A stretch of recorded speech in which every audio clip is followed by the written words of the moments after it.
इस तरह की कुछ होती हैं और इनके इलास्टिक बहुत ज़्यादा सॉफ्ट होते हैं। ये किसी भी साइज़ तक चल जाती है क्योंकि ये बहुत ज़्यादा स्ट्रेचेबल है। ये कुछ इस तरह का ये था वो मैटरनिटी जो पैड था। आप इसका स्क्रीनशॉट भी ले सकते हो और इसका रेट भी मुझसे पूछा था प्राइस कितना है। तो हेलो एवरीवन, स्वागत है आप सबका एक और नई वीडियो में। क्या आपको प्रेगनेंसी के 9 महीने पूरे होने वाले हैं और अब क्या आप ये सोच रहे हैं कि आपको अपना मैटरनिटी बैग पैक कर लेना चाहिए? अगर आप ये सोच रहे हैं तो बिल्कुल ये वीडियो आप ही के लिए है, क्योंकि इस वीडियो में मैं बताने वाली हूँ कि आपको अपने मैटरनिटी बैग में क्या क्या ऐसी ज़रूरी चीज़ें हैं जो आपको हॉस्पिटल में यूज़ होंगी। बहुत सारी चीज़ें डालने की ज़रूरत नहीं है। मैं वही चीज़ें आपके साथ शेयर करूँगी जो सच में हॉस्पिटल में यूज़ होती हैं और साथ में हॉस्पिटल से कौन कौन सी ऐसी चीज़ें हैं जो आपको मिल सकती हैं। तो सबसे पहले तो जैसे ही आपकी प्रेगनेंसी का 8 मंथ ख़त्म होता है और प्रेगनेंसी का 9वां महीना स्टार्ट होता है, तभी आपको अपना बैग पैक कर लेना चाहिए। होने वाले बेबी का भी बैग पैक कर लेना चाहिए, क्योंकि कई बार ऐसा होता है कि प्रेगनेंसी के जो 9 मंथ के स्टार्टिंग में ही लेबर पेन स्टार्ट हो जाती है। कई बार ऐसा भी होता है कि हम 9 मंथ के रूटीन चेकअप पे डॉक्टर के पास जाते हैं और वहीं पे ही कई बार पता चलता है कि बच्चे की पोजीशन चेंज हो गई है और सडनली हमें एडमिट होना पड़ सकता है और डिलीवरी का प्रोसेस स्टार्ट हो सकता है। तो घर पे कोई भी हो तो वो अगर बैग पैक है तो वो हॉस्पिटल तक आपको पहुंचा सकता है। अगर आपका बैग रेडी है तो 9 मंथ स्टार्ट होते ही आपको बैग रेडी कर देना है। तो अब आपके मैटरनिटी बैग में क्या क्या होना चाहिए? तो सबसे पहले आपको एक फ़ाइल बना लेनी है। उसमें आपको अपने डॉक्यूमेंट्स रखने हैं। डॉक्यूमेंट्स में हो सकता है आपका आधार कार्ड हो सकता है, पैन कार्ड हो सकता है, आपका वोटर आईडी कार्ड हो सकता है। आपके मतलब आइडेंटिटी प्रूफ उसमें होने चाहिए, क्योंकि जब आप हॉस्पिटल में एडमिट होते हो तो एक फॉर्म फिलअप होता है। उसमें जो ये आपके प्रूफ्स हैं इनकी ज़ेरॉक्स कॉपी लगती है।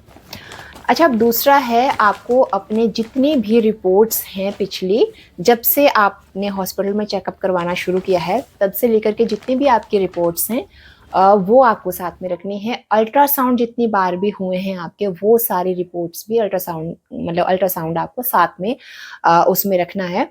ये सारी रिपोर्ट्स साथ में रखना क्यों ज़रूरी है?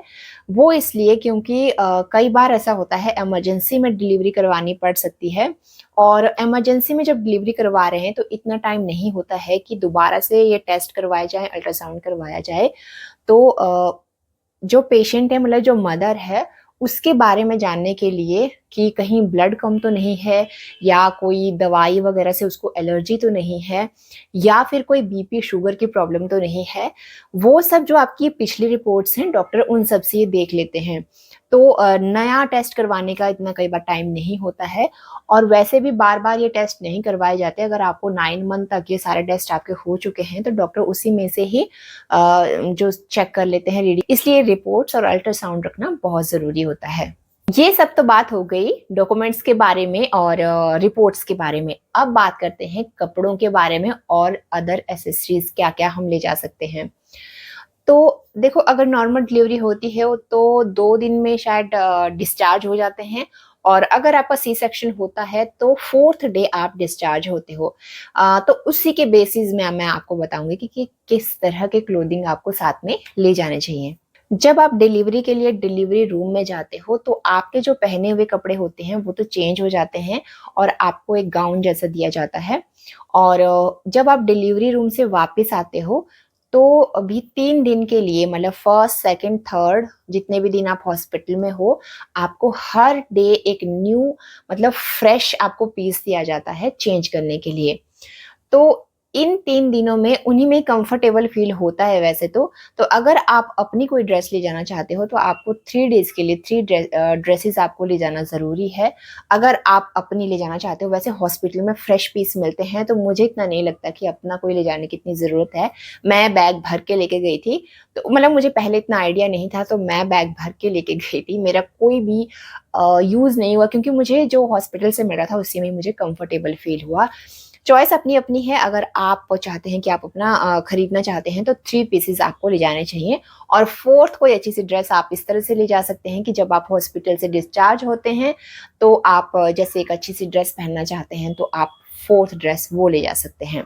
यहाँ पे मैं एक टिप देना चाहूँगी कि अगर आप अपनी ड्रेस खरीद रहे हैं तो कुछ इस तरह से खरीदें ताकि गला जो है उसका वो थोड़ा सा ओपन हो, ताकि आपको ब्रेस्ट फीड करवाते वक्त कोई प्रॉब्लम ना हो। हॉस्पिटल में भी जो गाउन मिलते हैं वो कुछ इस शेप के होते हैं, इस तरह से क्रिस क्रॉस में होते हैं वो थोड़ा सा, और डोरी होती है उनमें।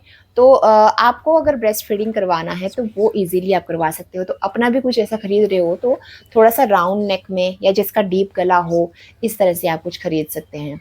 या फिर वो जिप वाले आते हैं ना, यहाँ से मैं यहाँ पिक्चर लगा दूंगी, इस तरह से भी आप खरीद सकते हैं। लेकिन वो डिलीवरी आपकी चाहे गर्मी की है चाहे सर्दी की है, एक स्टॉल जैसा मुंह पे बांधने के लिए या स्कार्फ जैसा कुछ इस तरह से रखना आपको ज़रूरी है। ये कॉटन का है और इस तरह से आप इसको फोल्ड कर सकते हो और हॉस्पिटल में आप इस तरह से इसको बांध सकते हो। मतलब इस तरह से, मतलब पीछे इसको बांध सकते हो, या फिर नाक के आगे बांधना हो, मुंह के आगे, तो इस तरह से भी आप इसको बांध सकते हो। एक आपको स्वेटर रखनी है। अब आप अपने एरिया को देख लें कि वहाँ पे सर्दी ज़्यादा है, गर्मी ज़्यादा है, तो उसके हिसाब से आपको एक स्वेटर भी रखनी है। सर्दी के मौसम में, गर्मी में इतनी ज़रूरत नहीं होती। गर्मी में आप फुल बाजू का पहन लो, उतना ही बहुत होता है। हाँ, जो भी आप ड्रेसेस परचेज कर रहे हो अगर कोई, तो फुल बाजू का होना चाहिए। और हॉस्पिटल में कई बार ऐसा होता है ना कि गर्मी का टाइम होता है तो जो ड्रेसेस वहाँ पे मिलती हैं हाफ बाजू की होती हैं। अब इसके लिए आपको ना एक श्रग टाइप आता है, पतले पतले श्रग होते हैं, तो आप वो श्रग अपने साथ ज़रूर रखें। तो ये सब हो गया कपड़ों के बारे में। तो अभी बात करते हैं दूसरी क्या क्या चीज़ें हम एक पाउच में ले जा सकते हैं। फिर टूथब्रश हो गया, टूथपेस्ट हो गया। अच्छा, जब आप अपने दांतों को साफ कर रहे हैं तो एक सॉफ्ट ब्रश आपका होना चाहिए, बहुत हार्ड ब्रश नहीं होना चाहिए, क्योंकि दांत इस टाइम पे, हमारा पूरा शरीर इस टाइम पे बहुत नाजुक हो जाता है। तो या तो आप फिंगर पे जो कोलगेट वगैरह कुछ भी आप यूज़ करते हैं उसको हल्का हल्का मंजन टाइप करें। इसके बाद आपको अपना, आप जो क्रीम यूज़ करते हैं, आप लोशन यूज़ करते हैं, आप वो अपने पाउच में रखें। आप एक कॉम भी रखें उसमें। और सबसे इम्पॉर्टेंट है लिप बाम आप ज़रूर रखें, क्योंकि होंठ ना काफ़ी ड्राई हो जाते हैं। तो लिप बाम, मॉइस्चराइज़र, ये सब जो चीज़ें होती हैं ये सब आप भी रखें। स्लीपर रखें। और मैंने लिस्ट बनाई थी जिसमें क्या क्या हो गया, फेस वॉश हो गया, क्रीम हो गया, मॉइस्चराइज़र हो गया, आपका लिप बाम हो गया, कॉम्ब हो गया, और हेयर टाई भी आप ज़रूर, रबड़ हेयर टाई बहुत ज़रूरी रखना है। क्लचर भी, एक क्लच करने के लिए क्लचर भी रख सकते हो, लेकिन 2 रबड़ ज़रूर रखने हैं। स्लीपर ज़रूर रखना है। और बस ये लोशन अगर आप यूज़ करना चाहते हैं, लोशन भी आप रख सकते हैं। छोटी सी मेकअप किट भी रख सकते हो जिसमें आप अपनी लिपस्टिक, काजल और बिंदी, सिंदूर, ये सब 3-4 चीज़ें आप इसमें रख सकते हो। वैसे मेकअप की इतनी ज़रूरत तो नहीं होती है, लेकिन 4th डे थोड़ा पिक्चर वगैरह लेना होता है। आजकल हर कोई यूट्यूबर है और हर कोई पिक्चर, अपनी मेमोरी, अच्छी मेमोरीज को कैप्चर करना चाहता है, तो इसको ले जा सकते हैं आप। इसको ले जाने में कोई बुराई नहीं है। 4th डे जब आप रेडी हो या घर वापस आओ तो एक नया लुक, नया फ्रेशनेस जैसा भी फील होता है। अच्छा सा आप थोड़े रेडी हो जाते हैं, अपने आप को भी अच्छा लगता है। तो ये सब छोटी छोटी चीज़ें मेकअप के एक छोटे से मेकअप किट में आप रख सकते हो। मेरे टाइम पे मेरी डॉक्टर ने मुझे 3rd डे पे नहाने के लिए बोल दिया था कि अगर आप नहाना चाहते हो तो आप नहा सकते हो। लेकिन मुझे कंफर्टेबल फील नहीं हो रहा था, सी सेक्शन हुआ था तो मैं इतनी कंफर्टेबल नहीं थी। तो मतलब 4th डे के बाद हम घर ही आ गए थे, तो मैंने घर में आकर ही शावर लिया। लेकिन हॉस्पिटल में अगर आपका नहाने का मन नहीं है तो इसमें टेंशन करने की भी बात नहीं है कि 4 दिन तक हम ऐसे कैसे रह सकते हैं। हर रोज जो हेल्पर होते हैं वहाँ पे, वो आपकी पूरी बॉडी का मतलब स्पॉन्ज करते हैं, वो स्पॉन्ज से साफ करते हैं आपकी पूरी बॉडी को। और इसके लिए आपको अपना घर से लोशन आप ले जा सकते हो। तो फिर जब पूरी बॉडी स्पॉन्ज हो जाती है तो आप फिर लोशन अप्लाई कर सकते हो बॉडी पे। और अगर आपको मन है कि आपको नहाना है 3rd डे पे, अगर आपकी डॉक्टर आपको अलाउड कर देती है, तो आप अपने साथ अपना सोप, अपना शैम्पू वगैरह वो भी साथ में ले जा सकते हो। अपने फ़ोन का चार्जर आपको साथ में रखना बहुत बहुत बहुत ज़रूरी है। नहीं तो पावर बैंक भी आप साथ में रख सकते हो। पावर बैंक को भी घर से पहले ही चार्ज करके ले जाएं। 3 से 4 दिन तो पावर बैंक भी काम कर लेता है। अब जैसे आपका सी सेक्शन हो जाता है या अगर आपकी नॉर्मल डिलीवरी भी हो जाती है, तो शुरू के पहले या दूसरे दिन ना, मतलब 2 दिन तक आपको थोड़ा सा हैवी फ्लो हो सकता है। ये बॉडी टू बॉडी डिपेंड करता है, किसी किसी को होता है, किसी किसी को नहीं होता। जब मेरी नॉर्मल डिलीवरी थी तो मुझे शुरू के 2 दिन में काफ़ी हैवी फ्लो था, पर जब मेरा सी सेक्शन हुआ तो मुझे बहुत कम कम ब्लीडिंग थी, इतनी ज़्यादा नहीं थी। तो आपको मैटरनिटी पैड के 2 पैकेट लेने बहुत ज़रूरी हैं। तो ये मैटरनिटी पैड होते हैं ना, थोड़े महंगे आते हैं जो मैं अभी आपको बताऊंगी, लेकिन आपको अच्छी क्वालिटी का मैटरनिटी पैड यूज़ करना है, क्योंकि एक तो ये आपके फ्लो को अच्छे से रोक पाएंगे, दूसरे ये आपको बैक्टीरिया से प्रोटेक्ट करेंगे। और अपने जो पैड यूज़ किया है उसको चाहे ब्लीडिंग हो रही हो या नहीं हो रही हो, लेकिन 4 से 5 घंटे के बाद आपको पैड चेंज ज़रूर करना है। और अगर तो मतलब वो फ्लो ज़्यादा है तब तो आपको ऑटोमेटिकली खुद ही पता है कि कब चेंज करना है। मैटरनिटी पैड कौन सा यूज़ करना चाहिए, इसके बारे में मुझे बहुत सारे कमेंट्स आए थे, काफ़ी लोगों ने पूछा था। तो जो मैंने अपने टाइम पे यूज़ किया था वो प्रोफिक्लीन का मैटरनिटी पैड था, और ये कुछ इस तरह का ये था, वो मैटरनिटी जो पैड था ये था। और इसमें जो पैड होते हैं ना, अभी भी इसमें बहुत सारे बचे हुए हैं, ये इस तरह के पैड होते हैं इसमें। तो ये वाले पैड जो होते हैं ना वो काफ़ी अच्छे होते हैं। ये अच्छे क्यों हैं, क्योंकि देखो एक तो ये इतना बड़ा साइज है इसका, इतना बड़ा साइज है, विड्थ भी काफ़ी है और साइज भी इतना बड़ा है। हॉस्पिटल में क्या होता है ना कि कई बार क्या मोस्ट ऑफ द टाइम सीधे लेटे होते हैं या रात के टाइम, तो इस तरह के पैड बहुत यूज़फुल होते हैं। फ्लो भी हो तो भी ये कंट्रोल कर लेते हैं और लीकेज होने का भी खतरा नहीं होता है। हैवी फ्लो अगर बाद में भी हो रहा है तो भी आप इनको यूज़ कर सकते हैं। तो आपने मुझसे इसका नाम पूछा था, प्रोफिक्लेन मैटरनिटी पैड है ये, उल्टा दिख रहा है इसमें। ये मैटरनिटी अगर आप नेट पे सर्च मारोगे तो आपको ये आ जाएगा इजीली। और इसका जो रेट है वो 250 रुपये लिखा हुआ है इसमें। 6 पीस होते हैं इसमें और 250 रुपये का इसमें रेट लिखा हुआ है। तो इस तरह के आप 2 पैकेट रख लो, हॉस्पिटल के लिए इतने काफ़ी होते हैं। दूसरा बहुत बहुत बहुत बहुत इम्पोर्टेंट मुझसे पूछा था, वो था यूज़ एंड थ्रो पैंटी के बारे में। अच्छा एक और बात है, ये कॉटन, इस तरह की कॉटन भी आप अपने साथ रख सकते हो। कॉटन का रोल आता है वो भी आप अपने साथ रख सकते हो। ये मार्केट में केमिस्ट शॉप में कहीं पे भी मिल जाता है। दूसरा है use and throw panty. So guys ये वाली पैंटीज ना मैंने किसी से अपने टाइम पे ये मंगवाई थी और उसके बाद मुझे इसका लिंक भी नहीं मिला, सॉरी फॉर दैट। बहुत लोगों ने मुझसे इसका लिंक भी पूछा था। आप यूज़ एंड थ्रो करके आप नेट पे सर्च मारोगे तो उसमें भी आपको मिल जाएगी। और ये मेरे पास बची हुई अभी तक की है, क्योंकि उसके बाद तो ये यूज़ हुई नहीं। तो ये इस तरह की कुछ होती हैं और इनके इलास्टिक बहुत ज़्यादा सॉफ्ट होते हैं। जो जहाँ पे आपका ऑपरेशन हुआ होता है ना, सी सेक्शन हुआ होता है, जो लाइन होती है, अगर मतलब इन केस आपका सी सेक्शन हो और जो लाइन होती है ना सी सेक्शन की, उसके ऊपर भी अगर ये लग जाए तो कोई इतना फर्क नहीं होता। जो दूसरी आपकी पैंटीज होती हैं जिनके इलास्टिक टाइट होते हैं, अगर वो आपके उस एरिया पे लग जाए तो बहुत बहुत बहुत पेन होती है, कई बार पक भी जाते हैं टांग के।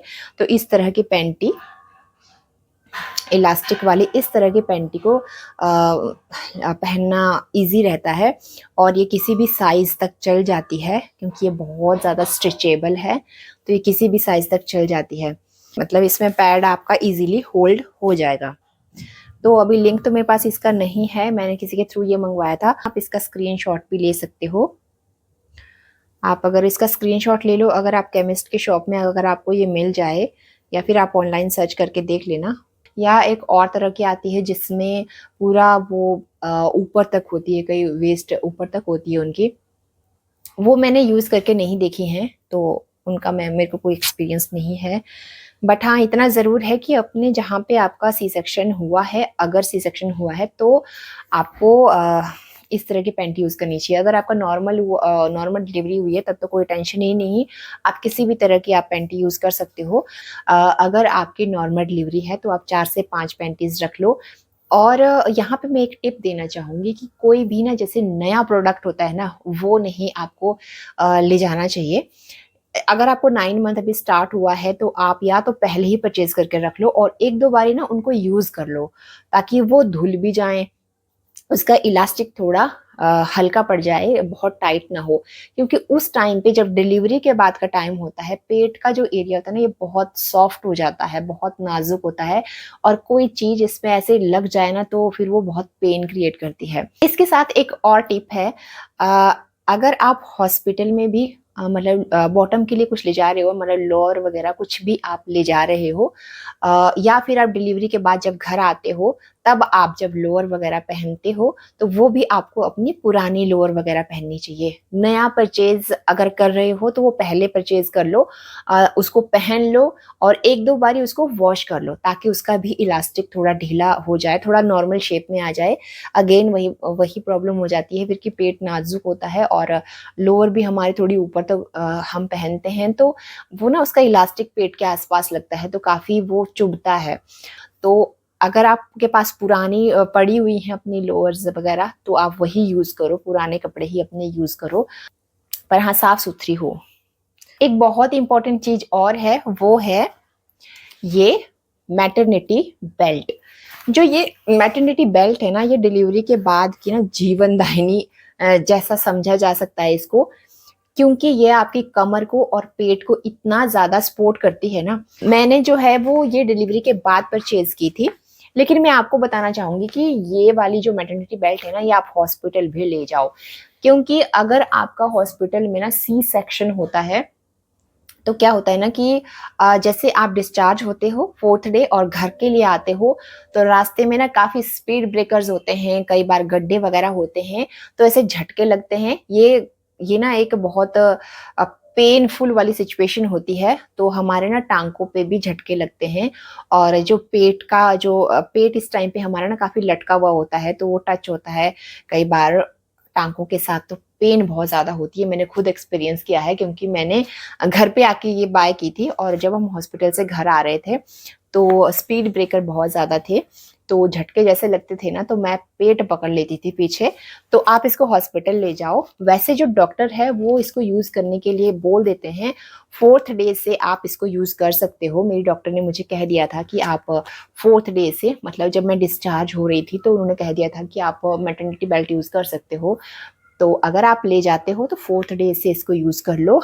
अच्छे से आपकी कमर को भी सपोर्ट करेगा, पेट को भी सपोर्ट करेगा और आप अच्छे से घर भी आ पाओगे। और ये मैंने ऑनलाइन परचेज नहीं की थी, ये है सैमसंग लार्ज की है ये। तो ये मैंने ना काफी सिंपल सी है, मैंने ये ऑनलाइन परचेज नहीं की थी, ये मैंने अपने जो नज़दीकी जो केमिस्ट की शॉप है वहीं से मैंने ली थी। और इसका रेट भी मुझसे पूछा था प्राइस कितना है, तो ये आई थिंक 600 की पड़ी थी मुझे, तो ये काफी ज्यादा अच्छी है। वो नेक्स्ट है ब्रेस्ट पैड। ब्रेस्ट पैड में ऑनेस्टली बताऊं तो मैंने परचेज नहीं किए थे अपने डिलीवरी टाइम पे, और अगर आप करना चाहते हो तो आप कर सकते हो।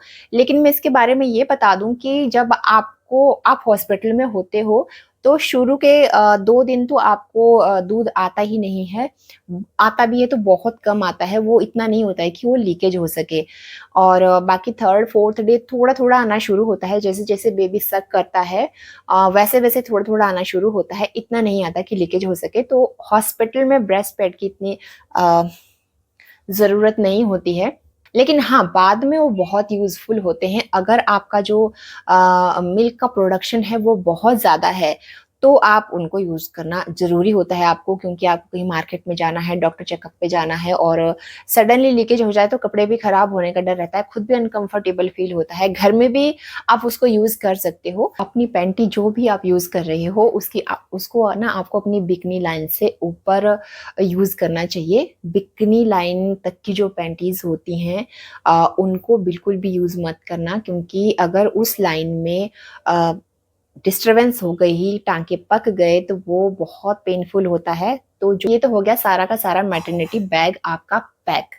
अब बात करते हैं कि हॉस्पिटल से आपको क्या क्या चीजें इनमें से मिल सकती हैं। आपका हॉस्पिटल इंश्योरेंस के अंदर है या पैकेज के अंदर है, मतलब टाइप है आपके हस्बैंड या आप जहाँ पे जॉब करते हैं उस कंपनी के साथ, हॉस्पिटल जहाँ आप डिलीवरी करवाने वाले हो उनके साथ उनका टाइप है, उस या उनके साथ पैकेज के अंदर आता है। तो आपको कौन कौन सी ऐसी चीज़ें होती हैं जो हॉस्पिटल से ही मिल जाती हैं। तो उसमें सबसे पहले तो हो गया आपका ये मैटरनिटी पैड। ये जो मैटरनिटी पैड होते हैं ये आपको हॉस्पिटल से ही मिल जाते हैं, जितने दिन भी आप हॉस्पिटल में रहते हो। जो में ये कॉटन रुई वगैरह छोटी मोटी चीज़ें सब हॉस्पिटल से मिलता है। इवन यूज़ एंड थ्रो वाली पैंटी भी आपको हॉस्पिटल से मिल जाती है। अगर आपका जो हॉस्पिटल है वो पैकेज के अंदर है या इंश्योरेंस के अंदर है, तो आप वहाँ से एक लिस्ट आप वहाँ से ले सकते हो कि हॉस्पिटल आपको कौन-कौन सी चीज़ें प्रोवाइड करवा रहा है। आप अपने पता चला आप अपनी भी नहीं लेके गए और वहाँ से भी ये चीज़ें प्रोवाइड नहीं करवाई। तो मेरा जो हॉस्पिटल था वो हमारे पैकेज के अंदर था। सो मुझे ये चीज़ें हॉस्पिटल से भी प्रोवाइड हो गईं। ये अलग बात है कि मैं ये सब चीज़ें अपनी भी लेके गई थी। मेरे टाइम पे सडनली डॉक्टर ने कहा था कि आपको ऑपरेट करवाना पड़ेगा, तो मैं उसी टेंशन में थी। चेकलिस्ट जो भी थी वो मैंने इतना रीड भी नहीं किया उसको, अगर वो हमें पहले मिल भी गई थी शायद। तो मैं अपने टाइम पे इतना बड़ा बैग पैक करके लेके गई थी, तो ना तो मेरे कपड़े यूज़ हुए। कपड़े जो मैं लास्ट डे ड्रेस डाल के आई थी वो मैं अपनी डाल के आई थी, बस वही यूज़ हुई। बाकी मेरे जो स्कार्फ वगैरह वो यूज़ हुआ। बाकी मैटरनिटी पैड वहीं से मिल गया था। पैंटीज़ वहाँ से मिल गई थी, डेटॉल वगैरह, सैनिटाइज़र वगैरह छोटी-मोटी जो चीज़ें हैं वो हॉस्पिटल से ही मिल गई थी। और अपनी कोई भी 3 दिन तक तो मेरी कोई जो मैं इतनी अलग-अलग ड्रेसेस लेके गई थी वो मेरी कोई भी यूज़ नहीं हुई, क्योंकि मुझे वहीं की ड्रेसेस कंफर्टेबल लगी, क्योंकि फीडिंग करवाने के लिए वो बहुत ज़्यादा ईज़ी थी। और मैं जो अपनी बाय करके लेके गई थी वो एक तो मेरी ये वाली थी फीड करवाने तो ये फीडिंग करवाने के लिए तो किसी भी हाल से ये सही नहीं था। दूसरा जो था वो थोड़ा-सा गरम था, हैवी था, उसमें जिप वाला था। मैं यहाँ पिक्चर लगा दूँगी। बाद में मैंने इसको यूज़ किया, बाद में ये बहुत सफ़र वगैरह में, ट्रैवलिंग वगैरह में इसने मुझे बहुत हेल्प किया। तो ये यूज़ एंड थ्रो वाली पैंटी है। ये जो है इसका मैंने किसी से मंगवाई थी, तो सॉरी इसका लिंक मेरे पास नहीं है। और आप नेट पे यूज़ एंड थ्रो करके आप डालोगे, नेट पे सर्च करोगे तो शायद उसमें आ जाएगा। और अगर आपका हॉस्पिटल मतलब आता है पैकेज के अंदर तो शायद ये आपको हॉस्पिटल में भी मिल जाए, और नहीं तो आप इमेजेस मैंने जैसे पहले बताया इसकी ले लो और अपने केमिस्ट से इसको आप पूछ सकते हो कि उनके पास इस तरह की अवेलेबल है, कहाँ मिलेगी। तो गाइज ये थी मेरी आज की वीडियो। अगर आपको वीडियो इन्फॉर्मेटिव लगी है तो वीडियो को लाइक करना, चैनल को सब्सक्राइब करना, और अपने लिए इन्फॉर्मेटिव लगी है तो ज़रूर ये वीडियो किसी और के लिए भी इन्फॉर्मेटिव हो सकती है, तो इस वीडियो को शेयर भी करना। मैं मिलती हूँ नेक्स्ट इन्फॉर्मेटिव वीडियो के साथ ही, तब तक के लिए बाय बाय। अपना और अपने बच्चे का ध्यान रखना और अपने डिलीवरी को एंजॉय करना।